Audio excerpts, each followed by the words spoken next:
Assalamualaikum warahmatullahi wabarakatuh. Selamat pagi, salam sejahtera untuk kita semua. Perkenalkan, kami dari kelompok 6 yang beranggotakan dengan Hana Maria, Novi Siti Aisyah, Elvan Tabarus, Muhammad Fikri Agusman, dan Yuliana Komalasari akan mendiskusikan hasil diskusi kami yang berjudul Analisis Literatur Manajemen Diri pada Anak Tunagrahita. Next. Pada penjelasan pertama akan dijelaskan oleh saya sendiri mengenai self-management, pengertian self-management.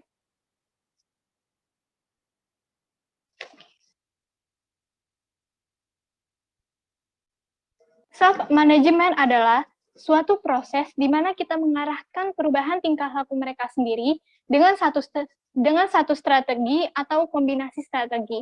Strategi manajemen menurut Solihah Hikmatus 2013 terdiri dari 3 strategi. Yang pertama ada self-monitoring, yang kedua ada self-control, dan yang ketiga ada self-reward.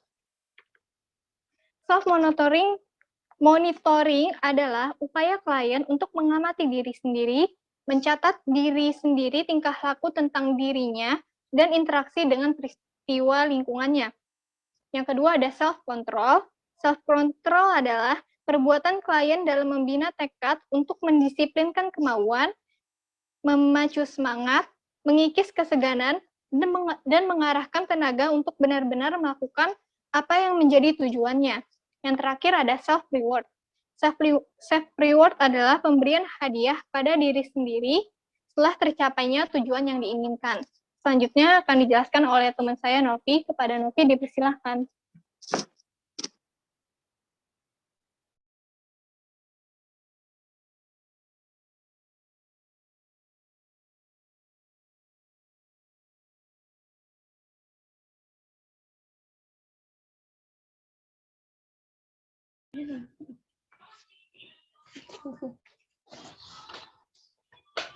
Apa?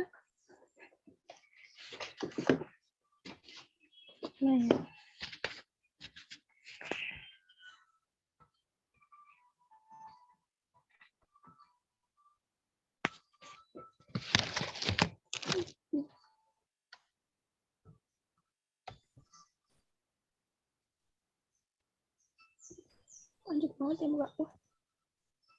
Oke, yang selanjutnya yaitu penjelasan anak tunagrahita. Anak tunagrahita adalah anak yang secara nyata mengalami hambatan dan keterbelakangan mental intelektual jauh di bawah kata-kata, sehingga mengalami kesulitan dalam tugas.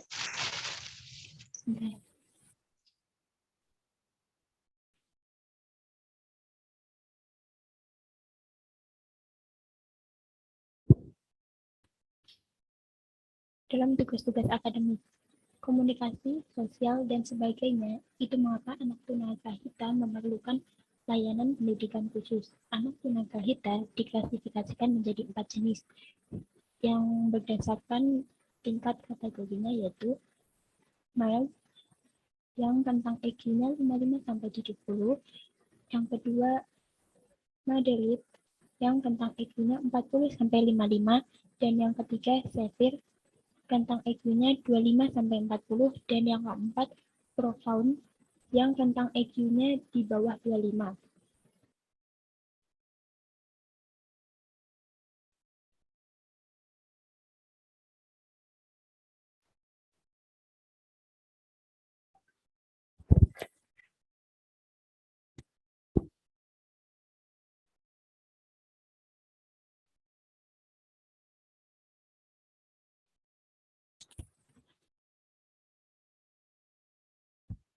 Dari literatur tadi, metodologi yang digunakan dalam kasus Rian adalah anak yang berusia 15 tahun, yang termasuk anak yang mudah untuk bersosialisasi dan sangat mudah untuk mendapatkan teman. Namun, saat berada di rumah, Rian termasuk salah satu anak disabilitas intelektual yang cukup terlihat dari kebiasaan sehari-hari, contohnya makannya yang disuapin, memakai pakaian, sepatu, kaos kaki, itu serba dibantu. Metode yang digunakan dalam kasus Rian dengan memberikan sebuah treatment untuk meningkatkan manajemen diri pada seorang anak yang mengalami retardasi mental dengan menggunakan terapi solution focus brief counseling. Solution focus counseling adalah satu teknik konseling pendekatan postmodern yang berorientasi pada penyelesaian masalah atau solusi, bukan pada masalah apa yang terjadi. Ya, selanjutnya.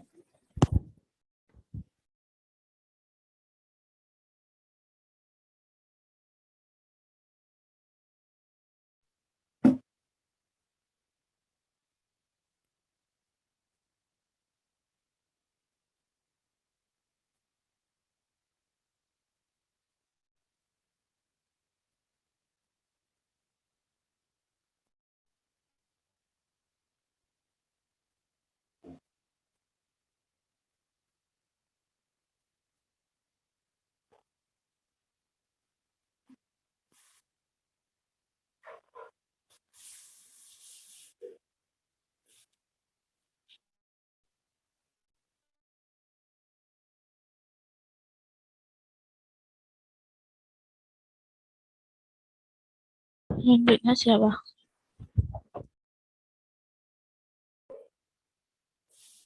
Oke, selanjutnya adalah pendekatan.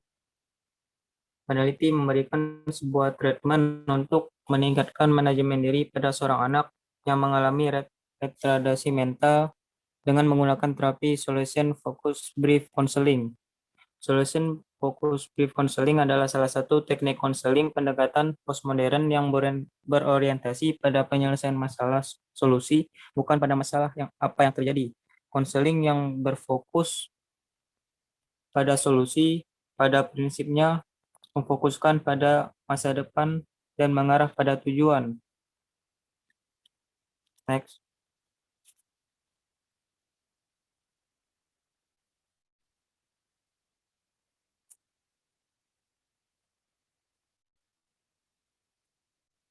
Konseling berfokus pada solusi didasarkan kepada serangkaian strategi yang didesain untuk memungkinkan para konselor mengartikulasi dan bertindak berdasarkan cakupan solusi paling luas terhadap masalah mereka. Tujuan terapi fokus brief counseling adalah menghargai kemampuan klien dalam menghadapi masalah dengan menanyakan kepada mereka apa yang mereka telah mendapatkan apa yang mereka inginkan, atau mengajak mereka untuk menyatakan apa yang harus terjadi pada diri mereka untuk mengetahui kesiapan mereka untuk mengakhiri terapi. Karena SFBC tadi dibangun atas dasar asumsi optimis bahwa setiap manusia adalah sehat dan kompeten serta memiliki kemampuan dalam membuat solusi yang dapat meningkatkan kualitas hidupnya dengan optimal.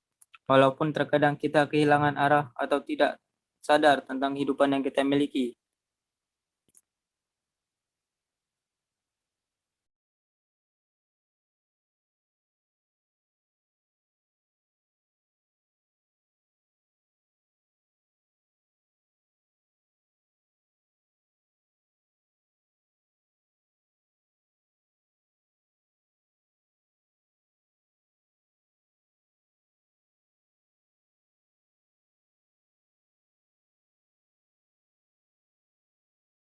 Selanjutnya siapa?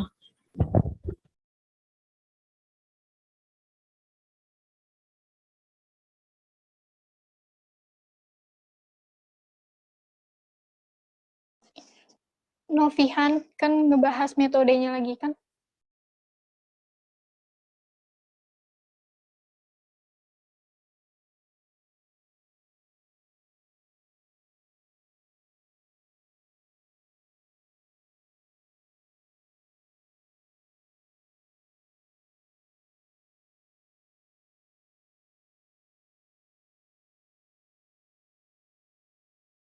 Tapi bukan sih. Oh, udah. Iya, Novi. Bentar, motornya ngilang.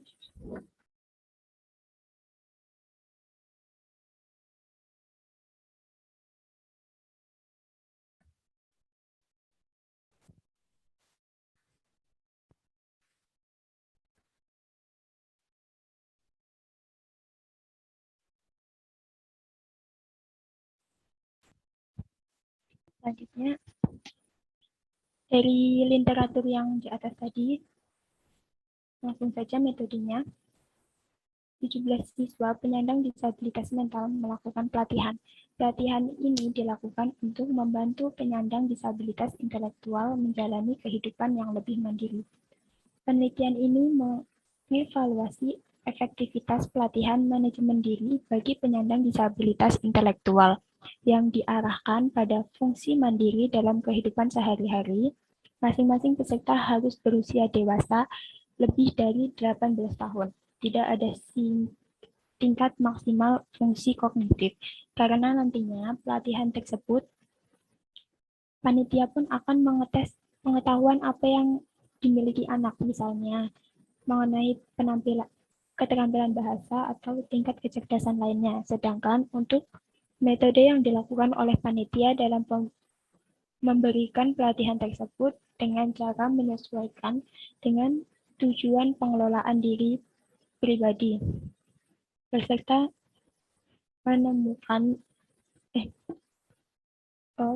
menentukan sendiri tujuan mana yang dalam domain manajemen diri yang ingin mereka latih, yang dapat menyangkut keterampilan hidup sehari-hari, misalnya berurusan dengan emosi atau situasi sosial. Lanjut.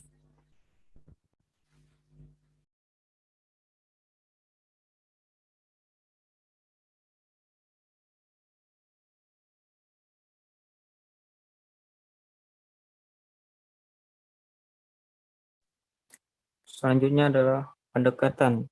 Pendekatannya didasarkan pada metodologi on your own to fit. Sanjojo et al. 2018 dan Skolten dan Skurman 2008. Nilai-nilai dari pendekatan mencakup nilai positif dan hormat, pembelajaran yang efektif, pengembangan harga diri, dan menciptakan rasa tanggung jawab pada peserta pelatihannya. Serta secara khusus berfokus pada kemampuan dan bakat orang-orang dengan cacat intelektual, bukan cacat mereka. Pelatih melatih penyandang disabilitas intelektual untuk berpikir dan menangani hal-hal sendiri, bukannya mengambil alih dari mereka. Dengan demikian memfasilitasi perkembangan dan rasa tanggung jawab mereka. Pelatihan ini dilaksanakan dalam layanan penitipan anak. Pelatih memastikan bahwa pelatihan setiap peserta disesuaikan dengan kemampuan, disabilitas, dan preferensi tentang bagaimana untuk mencapai hasil pelatihan, dengan terus berkonsultasi dengan mereka tentang bagaimana mereka akan suka dilatih. Misalnya, jika seorang peserta tidak dapat membaca, pelatihan akan disajikan lebih secara lisan atau visual, misalnya dengan demonstrasi, permainan peran, atau materi video.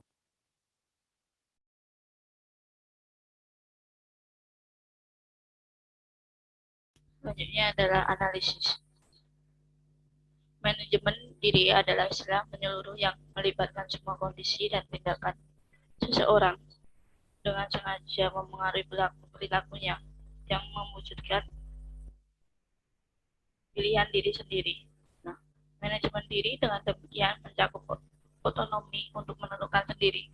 Manajemen diri melibatkan kemandirian dan kemandirian yang mencakup kemampuan mengambil tindakan untuk mengelola urusan seseorang dan untuk memenuhi kebutuhan diri sendiri dengan mengandalkan upaya, sumber daya, penilaian, dan kemampuan sendiri. Nah, manajemen diri ini dikembangkan dan dijelaskan oleh rinci oleh Academy of Independent. Tujuannya untuk mempromosikan fungsi mandiri penyandang disabilitas intelektual dan memungkinkan partisipasi mereka yang setara dengan masyarakat. Nilai-nilai AOI atau Academy of Independent mencakup pendekatan yang sangat positif dan saling menghormati, pembelajaran yang efektif, memelihara harga diri, dan menciptakan rasa tanggung jawab pada individunya atau pelatihnya. OOI secara khusus berfokus pada kemampuan dan bakat penyandang disabilitas intelektual dan melatih penyandang disabilitas intelektual untuk berpikir menangani segala sesuatu mandiri. Alih-alih mengambil alih, dengan demikian memfasilitasi perkembangan dan rasa tanggung jawab mereka.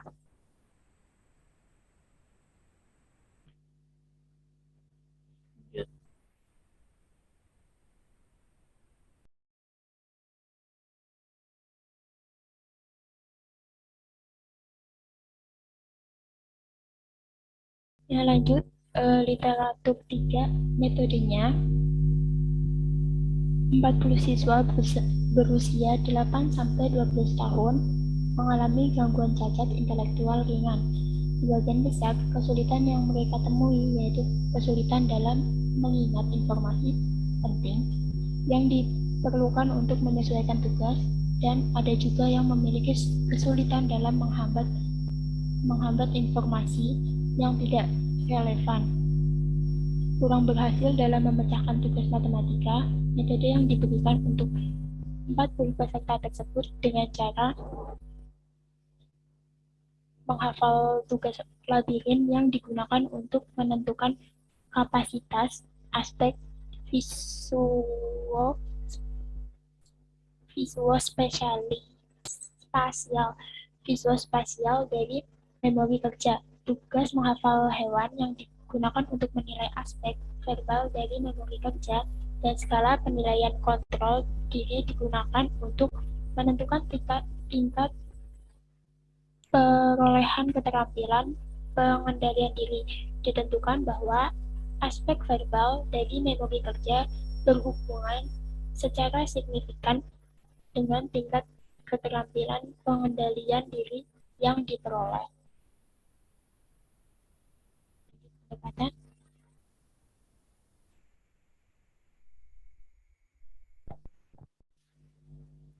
Selanjutnya adalah pendekatan. Penelitian ini menggunakan pendekatan penilaian memori kerja verbal. Sebagai contoh adalah penyandang tunagrahita diberikan tugas menghafal yang dirancang untuk nilai perkembangan tingkat kapasitas memori kerja. Tugas diberikan kepada seorang tunagrahita untuk memeriksa apakah peserta tunagrahita tersebut bisa membedakan antara makhluk hidup dan benda. Setiap peserta diberikan contoh untuk hewan dan sebuah benda, lalu peserta mengikuti contoh yang disampaikan oleh penguji. Peserta menyatakan 3 hewan dan 3 benda. Peneliti membuat daftar nama hewan dan objek. Seorang peserta tunagrahita diinstruksikan untuk menghafal saja hewan. Setelah itu, peneliti akan meminta untuk mengingat semua hewan yang disebutkan setelah membaca daftar. Next.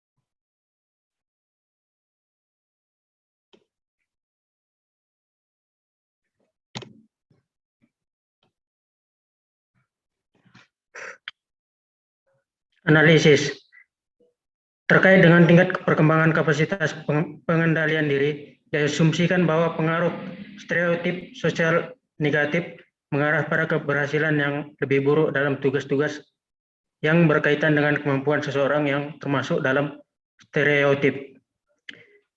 Stigmatisasi orang dengan ID memiliki pengaruh negatif dalam mewujudkan kebiasaan hidup orang-orang yang termasuk dalam populasi ini. Salah satu mekanisme pengaruh ini dijelaskan dengan mengurangi kapasitas memori kerja. Ketika peserta diberitahu sebelum melakukan tugas bahwa mereka diharapkan kurang berhasil menurut kepercayaan stereotip, itu membebani kapasitas memori kerja. Mekanisme kontrol memori kerja yang bertanggung jawab untuk mengarahkan perhatian pada tugas dilemahkan oleh upaya untuk menghambat pikiran dan perasaan negatif, yang mengurangi kemampuan untuk mengontrol, membangkitkan, menyimpan, dan memproses informasi yang relevan. Penyandang disabilitas intelektual memiliki defisit dalam memori kerja dan kontrol diri. Semakin rendah tingkat fungsi intelektual, semakin jelas kesulitan dan keterbatasan dalam pengembangan kapasitas memori kerja dan kontrol diri. Ditentukan bahwa skor IQ verbal peserta dengan ID ringan berkolerasi positif dengan keberhasilan tugas menilai kapasitas memori kerja verbal. Selanjutnya, defisit memori kerja terutama dalam aspek visuospasial memori kerja juga dicatat pada peserta yang berada di batas fungsi intelektual. Hubungan memori kerja yaitu perhatian eksekutif dan penghambat. Penilaian memori kerja visuospasial dimodifikasi untuk peserta dengan ID dengan digunakan untuk menentukan tingkat perkembangan kapasitas memori kerja visuospasial. Penilaian memori kerja verbal dirancang sebagai tugas yang disesuaikan dengan orang dengan ID dan digunakan untuk menilai tingkat perkembangan kapasitas memori kerja. Tugas ini hanya berlaku jika seseorang dengan ID membedakan antara kategori objek dan makhluk hidup. Penilaian pengendalian diri, tingkat perkembangan kapasitas kontrol diri dinilai dengan skala penilaian kontrol diri. Selain itu, mencakup perilaku yang melibatkan pengaturan diri tingkat tinggi, seperti mengikuti aturan, ketekunan, dan penghambatan perilaku yang tidak pantas. Dengan membandingkan pencapaian dalam tugas memori kerja dan keberhasilan pada skala penilaian kontrol diri, ditentukan bahwa hanya aspek verbal memori kerja secara signifikan terkait dengan tingkat keterampilan kontrol diri yang diperoleh.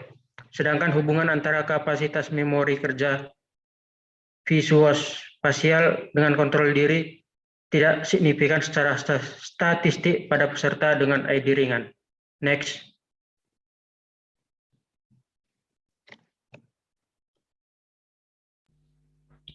Untuk literatur 4,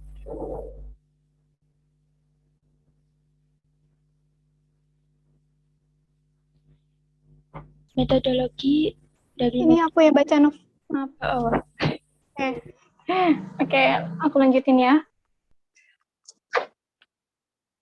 Metodologinya dari jurnal yang baru saja ditampilkan itu adalah self-management bagi mohon maaf, yang jurnal slide sebelumnya, yang slide sebelumnya, boleh kembali ke slide sebelumnya nggak?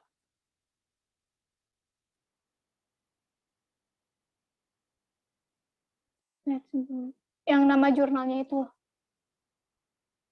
Jurnal 4 tadi.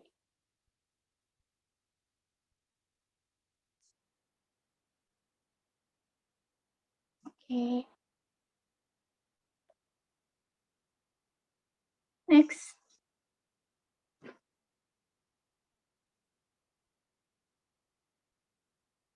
Next, no.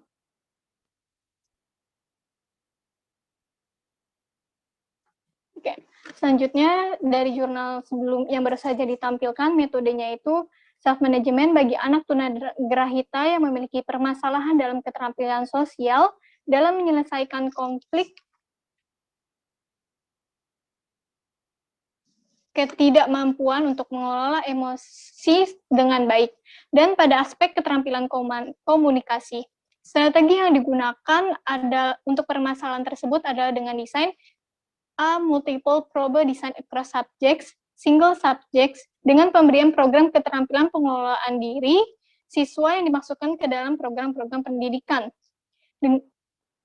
Dengan mengamati peningkatan pada keterampilan interaksi siswa dengan rekan-rekannya pada periode dasar setelah pelaksanaan program keterampilan manajemen diri.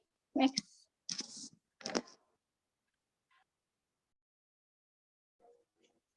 Baik, selanjutnya pendekatan. Langkah pertama mengajarkan keterampilan sosial adalah menentukan di mana memulai program berdasarkan kinerja individu dan prioritas siswa. Program pendidikan yang sesuai harus dikembangkan setelah menentukan prioritas bagi siswa. Salah satu teknik yang digunakan adalah strategi manajemen diri. Dalam hal ini, strategi manajemen diri adalah strategi alternatif untuk meningkatkan kinerja akademik, mengurangi perilaku yang tidak pantas di sekolah, meninggalkan perilaku yang sesuai dengan memberikan generalisasi dari perilaku belajar siswa. Program berdasarkan strategi manajemen diri akan meningkatkan keterampilan sosial siswa, penyandang cacat intelektual, dan mencegah mereka untuk menampilkan perilaku yang tidak pantas. Dengan kata lain, itu akan membuat mereka menjadi individu yang dapat diterima dalam masyarakat, mengekspresikan diri dengan lebih tepat, harmonis dengan lingkungan dan rekan-rekan mereka, dan menyadari tindakan mereka sendiri. Next.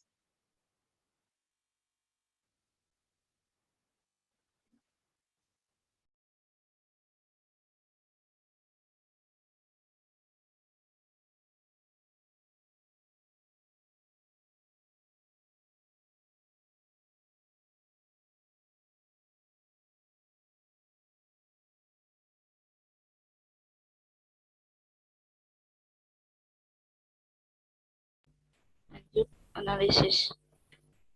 Program pelatihan keterampilan manajemen diri sangat efektif dalam membantu menyalurkan emosional dan meragukan orang lain, di mana menyelesaikan ketidaksamaan dengan berbicara dan menyelesaikan masalah tanpa berkelahi untuk anak tunagrahita. Ada beberapa keterampilan yang digunakan, yaitu keterampilan sosial, keterampilan pengendalian diri, dan strategi manajemen diri.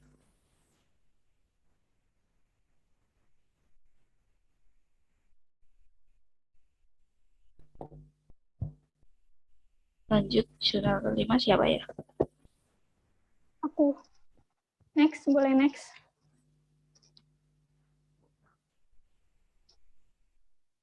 Oke. Selanjutnya, metode pada jurnal yang baru saja ditampilkan adalah self-management untuk anak tunagrahita moderat yang memiliki permasalahan dalam bidang akademis, matematika, dalam operasi pembilangan dan penjumlahan adalah dengan menggunakan motif Eider dengan tujuan untuk meningkatkan perilaku pada tugas selama studi matematika. Motif Eider adalah sebuah perangkat kecil seperti ukuran pagar, alat komunikasi zaman dahulu yang dapat diprogram untuk bergetar pada jadwal interval variabel atau tetap. Siswa menggunakan motif Eider sebagai petunjuk taktil untuk merekam sendiri ada atau tidaknya perilaku saat mengerjakan tugas pada interval waktu 3 menit sambil menyelesaikan tugas matematika secara mandiri dalam pengaturan sumber daya. Selama sesi 15 menit, siswa menyelesaikan tugas matematika yang membutuhkan keterampilan berhitung pada operasi penjumlahan dan pengurangan.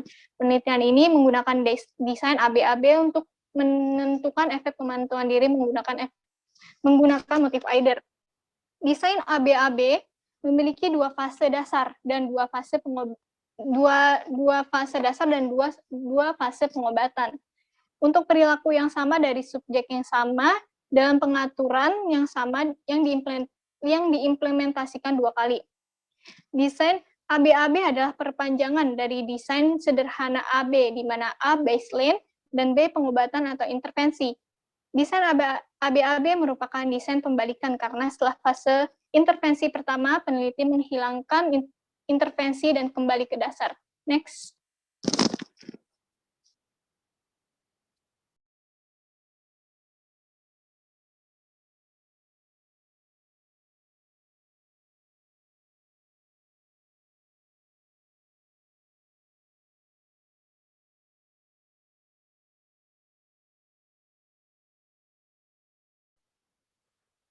Selanjutnya pendekatan, yaitu dengan cara para peneliti menentukan akurasi perekaman diri yang bank dengan membandingkan lembar data eksperimen dan siswa di akhir setiap sesi.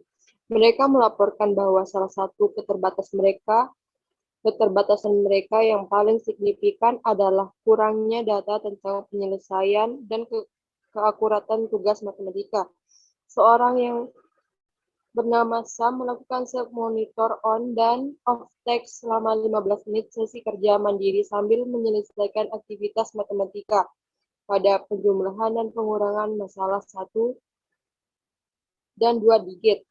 Setelah Sam duduk dengan aktivitasnya, asisten instruksional memberi Sam formulir rekaman diri, kartu isyarat visual, dan motivator yang telah diprogram untuk bergetar pada interval tetap 3 menit. Asisten instruktur dan Sam mengaktifkan motivator mereka secara bersamaan. Ketika getaran dipancarkan, mereka berfungsi sebagai petunjuk bagi Sam untuk bertanya pada dirinya sendiri, apakah saya bekerja?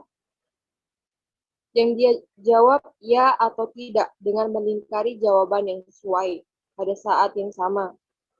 Motivator meminta asisten instruksional untuk mengamati perilaku Sam, berjalan ke mejanya, dan memverifikasi jawabannya dengan melingkari ya atau tidak di kolom yang berdekatan pada formulir Sam. Untuk memperkuat pemantauan diri yang akurat, asisten instruksional meminta Sam untuk mengubah respon yang tidak akurat.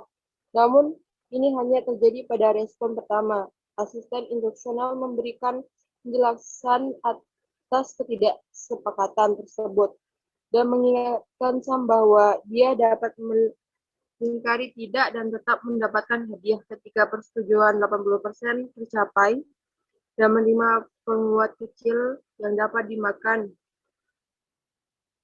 Misalnya biskuit ukuran makanan ringan.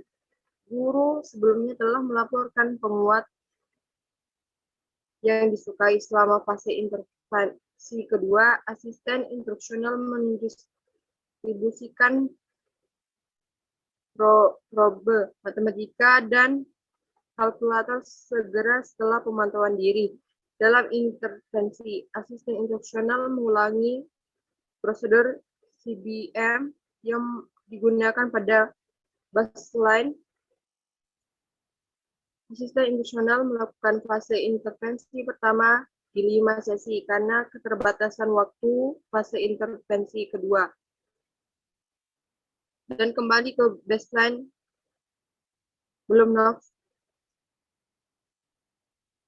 baseline terdiri dari 3 sesi untuk mengontrol kemungkinan efek menghilangkan penguat. Sam menerima penguat di akhir setiap sesi matematika selama kembali ke kondisi dasar. Next.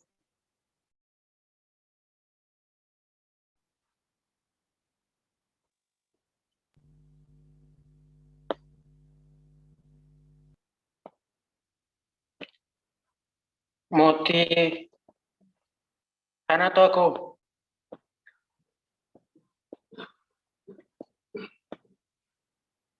Tante aja, langsung link Bang. Aku aja. Oke. Analisis. Motivator adalah perangkat kecil seukuran pagar yang dapat diprogram untuk bergetar pada jadwal interval variabel atau tetap selama sesi 15 menit. Siswa menyelesaikan tugas matematika yang membutuhkan keterampilan komputasi untuk fakta penjumlahan dan pengurangan 1 dan 2 digit. Untuk meningkatkan validasi sosial, asisten instruksional menerapkan intervensi dan desain penyelidikan mendukung dan memantau tujuan program pendidikan individual siswa untuk perhitungan matematika dan kemandirian. Next.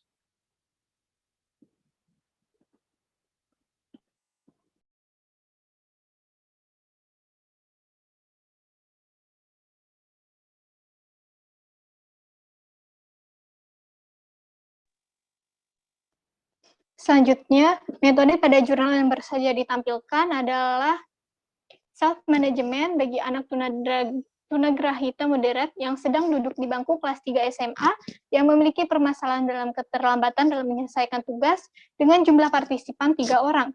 Strategi yang digunakan untuk permasalahan tersebut adalah dengan desain multiple problem across subject single case untuk mengevaluasi penggunaan self-monitoring untuk meningkatkan penyelesaian tugas. Dengan hasil observasi awal yang pertama,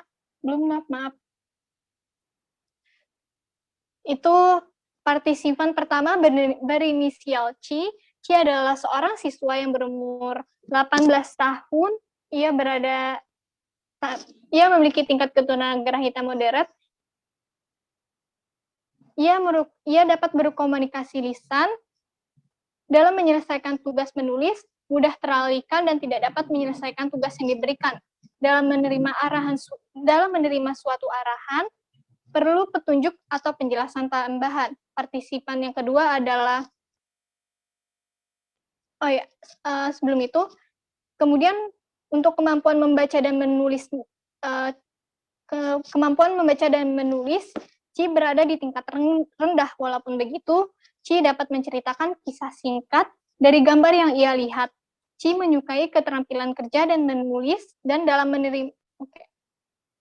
Selanjutnya ada partisipan kedua adalah seorang siswa yang berumur 18 tahun yang memiliki tingkat ketunagrahitan moderat. Dalam menerima suatu arahan, dia dapat memahaminya dan dapat menyelesaikan tugas yang diberikan. Untuk mengenai kemampuan membacanya, berada di tingkat 2 dari yang terbawah, dan ia tidak dapat mengenali kata-kata dasar.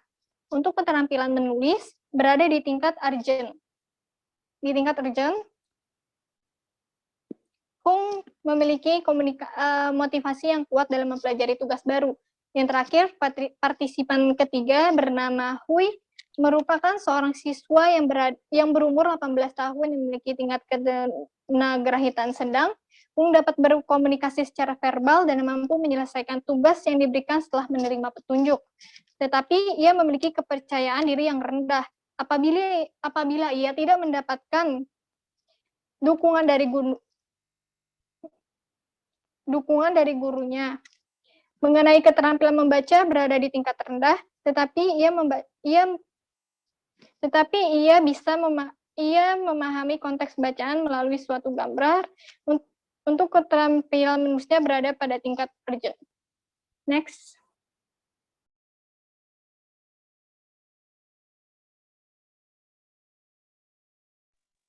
Selanjutnya pendekatan, Micheline dan Seth mengajak 3 remaja putri dengan disabilitas intelektual sedang untuk mencapai tujuan sambil mengikuti arahan dari personal digital assistant atau PDA. Pada penelitian pertama menentukan tanda tanah yang diketahui para peserta serta tujuan yang ingin mereka kunjungi. Kemudian mereka merencanakan rute dengan menghubungkan marka tanah ini. Gambar Tengara diambil di program dalam PDA sebagai petunjuk gambar personal digital assistant, juga memberikan petunjuk pendengaran dari arah yang diucapkan dan petunjuk video yang menunjukkan gerakan ke Tengara berikutnya. Sebelum memulai penelitian, peneliti mengajari peserta cara mengoperasikan personal digital assistant dan mengakses petunjuk. Selama penelitian, peserta diminta untuk mencapai salah satu tujuan yang diprogramkan, mengikuti petunjuk audio dan video dari personal digital assistant. Hasil penelitian menunjukkan bahwa semua peserta dapat mencapai tujuan menggunakan berbagai tingkat petunjuk yang tertanam di personal digital assistant dan tidak memerlukan bantuan tambahan dari orang dewasa lainnya. Next. Analisis.